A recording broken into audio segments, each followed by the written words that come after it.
भाई किसी भाई साहब ने पूछा है कि क्या सच में फ्री विल होता है?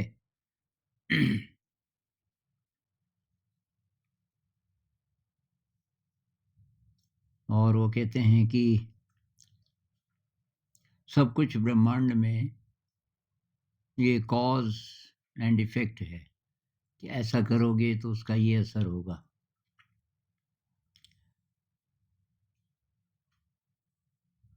और जब हम कहते हैं कि ये मेरा फ़ैसला है, मैंने किया, मेरे कॉन्शियस ब्रेन ने ये फ़ैसला लिया, तो मेरा कॉन्शियस ब्रेन वही फ़ैसला ले सकता था क्योंकि मेरा फ़ैसला पिछले अनुभवों से गाइडेड है। तो जो पिछले अनुभव थे उसके बेसिस पे मैंने फ़ैसला लिया। तो फ्री विल तो तब भी नहीं हुआ। फ्री विल का मतलब है कि मैं ऐसा फ़ैसला ले सकूँ जो एकदम ही नया है, जिसके बारे में मैंने कुछ नहीं सीखा पहले से। तो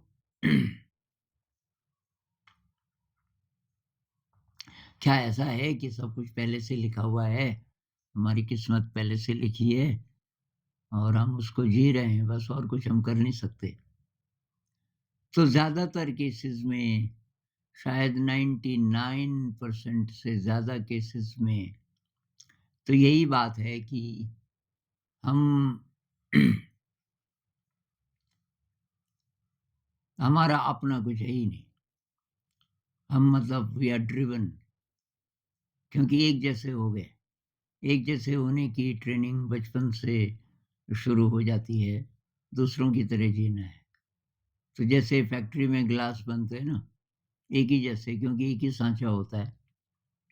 तो हमारा समाज भी वही कोशिश करता है। तो और फिर हम बड़े होते हैं, तो हमारा बिहेवियर कि भई कैसे कपड़े पहनने हैं और पार्टी में जा रहे हैं तो कैसे जाना है, मैं कौन-सा परफ्यूम लगाऊँ और उसी तरह ज़िंदगी की जो फ़िलॉसफ़ी होती है, नौकरी करेंगे, फिर शादी करेंगे। अ, जिस तरह और लोग जीते हैं। एक भाई साहब कह रहे थे कमेंट में कि गुरुजी आप ये अ, पूरी ज़िंदगी नहीं जी आपने। ये जो शादीशुदा लोग जिस गृहस्थ का मतलब अनुभव तो लिया ही नहीं, तो उससे रिलेटेड आप सवालों के जवाब कैसे दे पाएँगे? तो कितना टाइम खर्च करना है उसको जानने के लिए? मतलब कब मानोगे आप कि ये आदमी है इस काबिल कि ये सलाह दे सकता है? जब वो 60 साल गुज़ार दे शादी में? भई अपनी ही शादी की क्या ज़रूरत है? आप देख नहीं रहे आस-पास? तो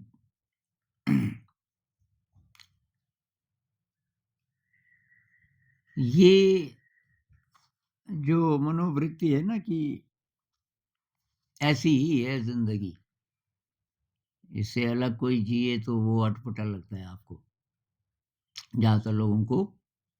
तो उसका कारण ये है कि इंडिविडुअलिटी हमारी खत्म हो गई, हमारी मौलिकता खत्म हो गई। तो जो मौलिक है, क्या उसमें फ्री विल होता होगा? अब दूसरा प्रश्न ये है, कोई इंसान अपने ही ढंग से जी रहा है, उसका अपना जो ढंग है, वो भी पिछले अनुभव से कहीं से नहीं आया होगा क्या? तो ये प्रश्न है, फ्री विल है क्या? बुद्धिज़्म में नहीं मानते कि कुछ भी प्री डिटरमिन्ड है। वो कहते हैं कि आप जो कर्म करोगे, पिछले कर्मों का असर चल रहा है, लेकिन इस समय आप जो कर्म कर रहे हैं, उससे आपका फ्यूचर बनेगा। And you have choices. आप ये करो या ये ना करो, आप ध्यान करो या ना करो, आपकी चॉइस है। अब आप बोलोगे कि आप ध्यान करने लगे, तो ये भी पहले कहीं से आया होगा, हो सकता है, लेकिन इस वर्तमान क्षण में आपके सामने जो-जो पॉसिबिलिटीज़ हैं, उसमें से मैं क्या चुनूँ और क्या ना चुनूँ? यहाँ पर आपका फ्री विल है। ज़्यादा पीछे न जाएँ हम कि ये भी कहाँ से आया। लेकिन प्रैक्टिकली बोलें, प्रैक्टिकल ज़िंदगी में क्या महत्वपूर्ण है, तो यहाँ फ्री विल है कि हम अपनी मर्ज़ी से ऐसा रास्ता चुन सकते हैं कि उस रास्ते पे चलते-चलते हम अपनी मर्ज़ी के पार पहुँच जाएँ। भई अल्टीमेट जो सोर्स है, उस तक पहुँचना है ना। और यहाँ साइंस, मॉडर्न साइंस और न्यूरो साइंस दोनों ही ज़्यादा बोल नहीं पाएँगे कुछ भी। तो बहुत लोग ये मानते हैं, मैं भी ये मानता हूँ कि भई हम बेसिकली प्योर कॉन्शियसनेस हैं और इसका सबसे बड़ा प्रमाण है ये नियर डेथ एक्सपीरियंस वाले, जिनकी इस शरीर से दूसरा शरीर निकल जाता है जब मरते हैं और वो सुपर इंटेलिजेंट होता है, वो दूसरा शरीर। उसके पास इस शरीर की जो-जो जानकारी है वो सब तो होती ही है, लेकिन वो कुछ भी एक्सेस कर सकता है। ब्रह्मांड की कोई भी जानकारी एक्सेस कर सकता है। तो अल्टीमेटली सारा ब्रह्मांड और हम सब प्योर कॉन्शियसनेस हैं और ये अद्वैत वाले भी यही बोलते हैं। वो कॉन्शियसनेस एक्सप्रेस हुई ये अनगिनत फॉर्म्स में और पता नहीं कितने ब्रह्मांडों में। ये एक ही यूनिवर्स है, लेकिन कुछ-कुछ वैज्ञानिक जैसे डेविड बोम और ये हमारे स्क्रिप्चर्स कहते हैं कि पता नहीं कितने ब्रह्मांड हो सकते हैं। ब्रह्मांड बनते रहते हैं, मिटते रहते हैं। एक समय में एक ही ब्रह्मांड होगा ये ज़रूरी नहीं, एक से ज़्यादा भी हो सकते हैं। तो वो जो कॉन्शियसनेस है, वो मूल पदार्थ है, जिससे सब कुछ बना और वहाँ सब कुछ पहले से है कि एज़ पॉसिबिलिटी शायद क्वांटम फिज़िक्स भी बोलते हैं ना कि एज़ प्रोबेबिलिटी अ, मतलब हज़ारों-हज़ारों एक ही चीज़ के रूप हैं, उसमें से हम एक को चुनते हैं। तो फ्री विल का उपयोग करके, अपनी रैशनैलिटी का उपयोग करके हम ऐसी जगह पहुँच सकते हैं, जहाँ से हम एक्सेस कर सकते हैं उस इन्फ़िनिट नॉलेज के स्रोत को, जिसको मैं कॉन्शियसनेस बोल रहा हूँ। और वहाँ जाने के लिए अल्टीमेटली थ्रू मेडिटेशन, थ्रू भक्ति, थ्रू प्रेयर कैसे भी करके अल्टीमेटली हम सरेंडर करते हैं अपनी विल को। और विल को सरेंडर करने का मतलब जो कॉन्शियस माइंड है, कॉन्शियस, सबकॉन्शियस जो भी, वो सब चुप हो जाए। एकदम स्तब्ध, एकदम सरेंडर्ड। और उस स्थिति में तब क्या होगा, तब आप एक्सेस कर सकते हो।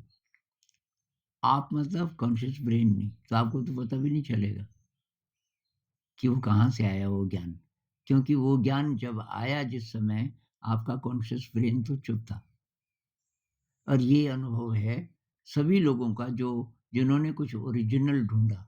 आइंस्टाइन कहते हैं ये E इक्वल्स mc स्क्वायर है ना,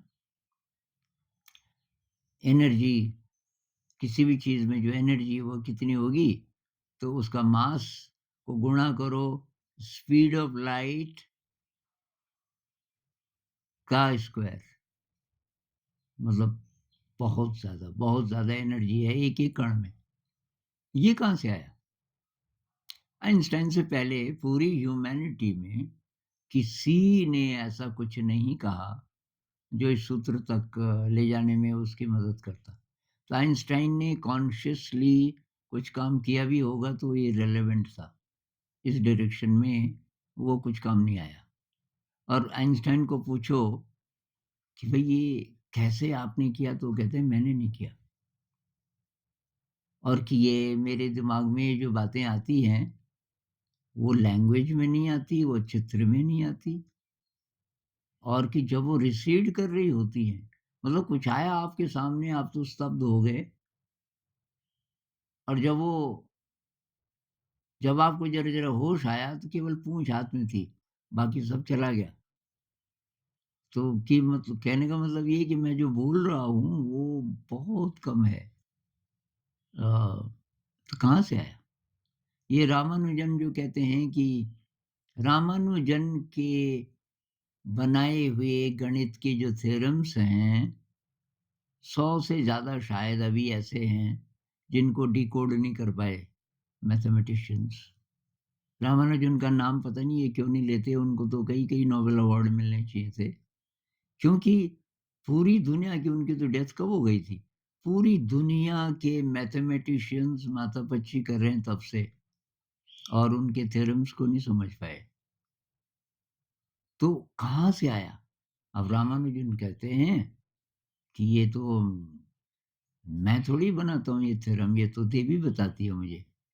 नमगिरी देवी जी और कि वो दीवार पे खून ही खून, पूरा दीवार का जो बैकग्राउंड है, उसपे खून का रंग आ जाता है और उसके ऊपर नामागिरी लिखती हैं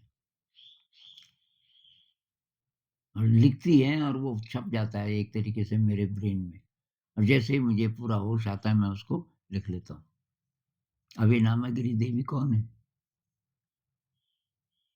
तो मेरे ख़्याल से ये जितने चीज़ें दिखती है ना हमें नामागिरी देवी, हो सकता है हमारी श्रद्धा के कारण, एक्चुअली ये वही है, जिसको मैं प्योर कॉन्शसनेस कह रहा हूँ। प्योर कॉन्शसनेस तक पहुँचने के लिए आपका जो कॉन्शियस ब्रेन है वो सरेंडर जब कर जाए तभी हो सकता है। तो वो तो डिवोटी थे रामानुजन, देवी के डिवोशन में आपका कॉन्शियस ब्रेन खत्म हो सकता है। खत्म मतलब चुप, कुछ देर के लिए स्तब्ध हो सकता है। मेडिटेशन में चुप हो सकता है। जब पतंजलि जी बोलते हैं ना धारणा, अ, ध्यान, उसके बाद समाधि, ये वाली स्थिति। समाधि में कोई अवेयरनेस भी नहीं रहती, कोई देखने वाला भी नहीं है।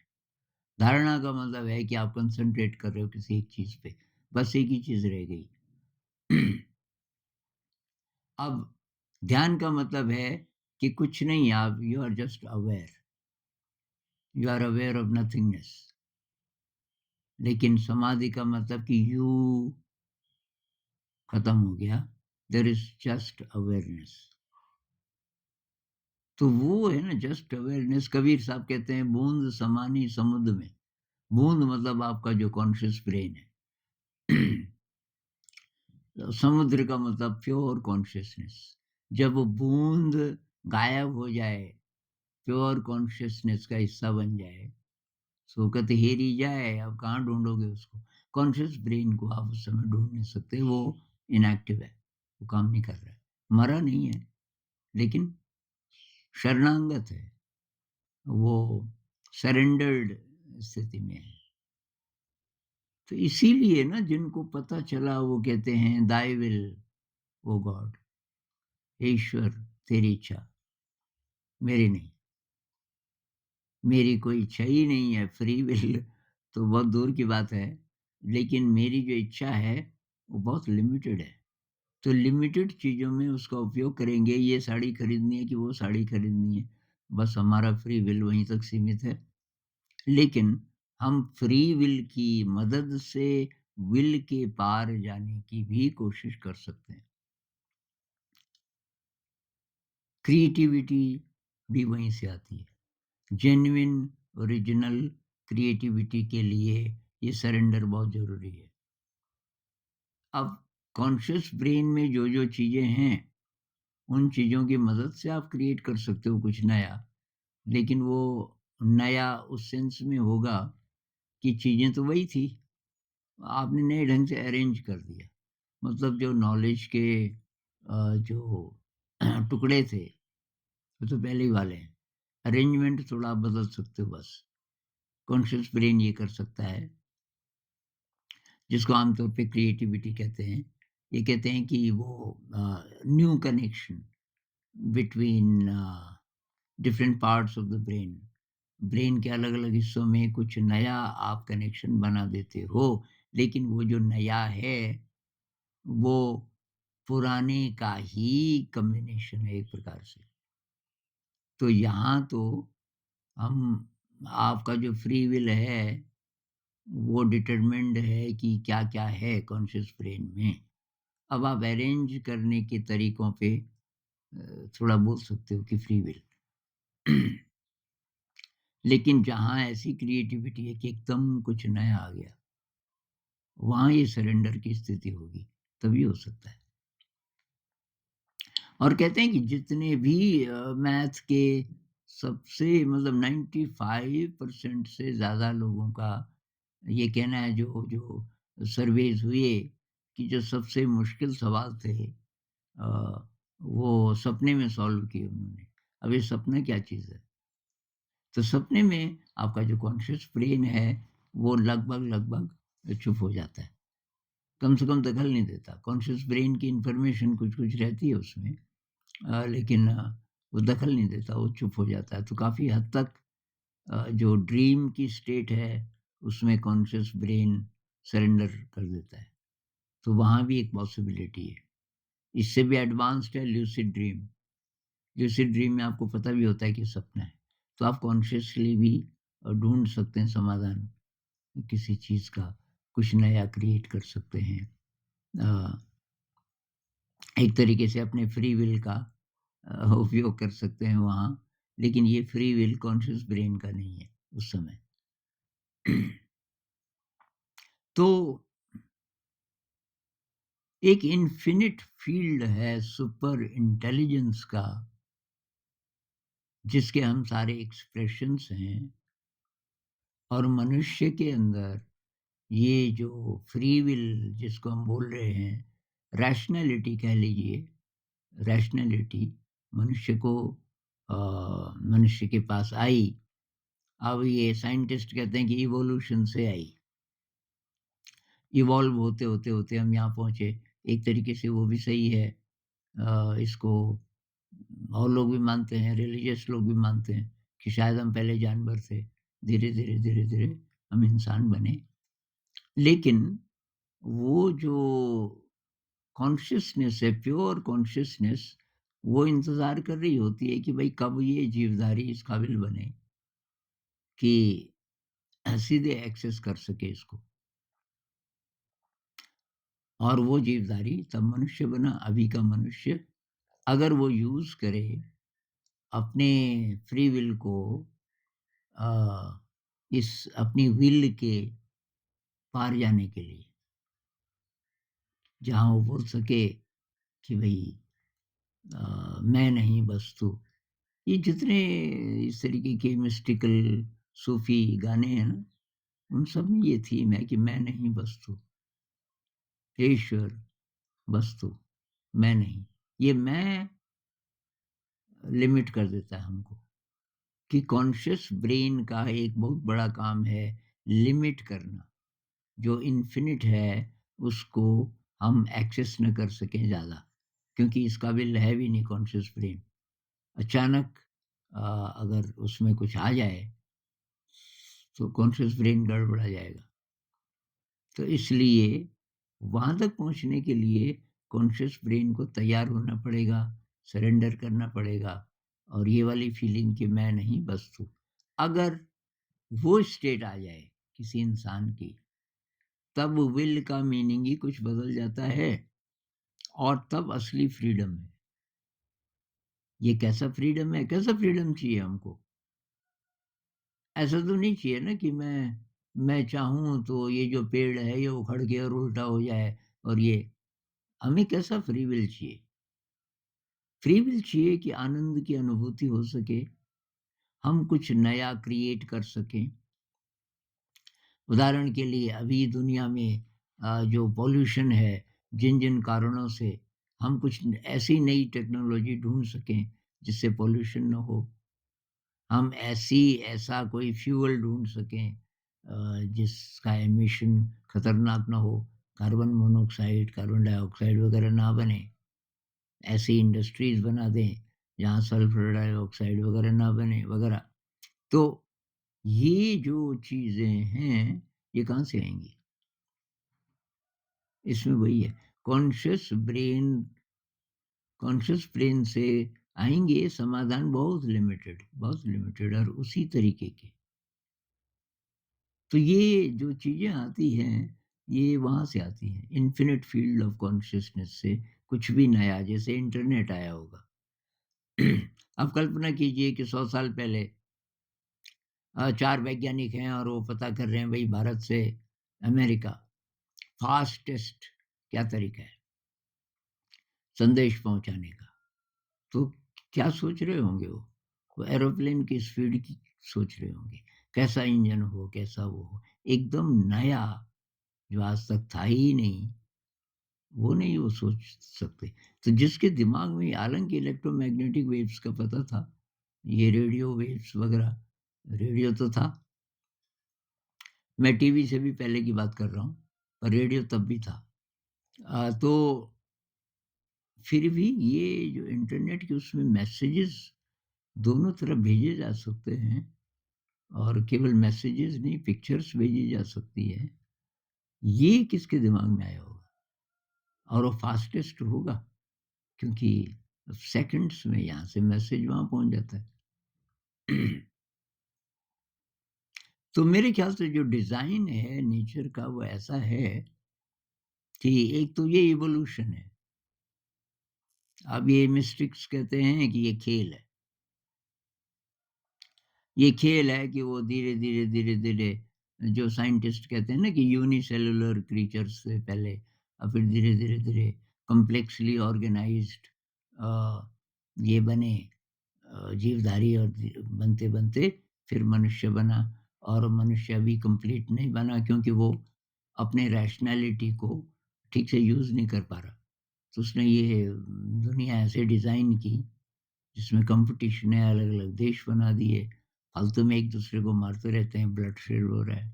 धर्म बने थे मैत्री के लिए, अब धर्म के नाम पे भी लड़ाई होने लग गई। क्योंकि जो बेसिक इंस्टिंक्ट है ना जानवर वाला, वो यूज़ कर रहा है हर चीज़ को, साइंस को रिलिजन को इत्यादि। तो अभी जो दुनिया हमने डिज़ाइन की है वो काफ़ी गड़बड़, काफ़ी खतरनाक है। और एनवायरनमेंट का डिग्रेडेशन हो रहा है, ये सब। लेकिन इवोल्यूशन का एक फ़ेज़ है और इंसान को पूरा कब माना जाएगा, जब उसको ये पता चल जाए कि वो फ्री विल का एक्सरसाइज़ करे, जहाँ लेकिन वो गाइडेंस लेता रहे अ, इससे सुपर इंटेलिजेंस से, इन्फिनिट फील्ड ऑफ कॉन्शियसनेस यहाँ से वो गाइडेंस ले और तब वहाँ से नई टेक्नोलॉजी आएगी जो कि अच्छी होगी पूरे पर्यावरण के लिए, इंसान के लिए।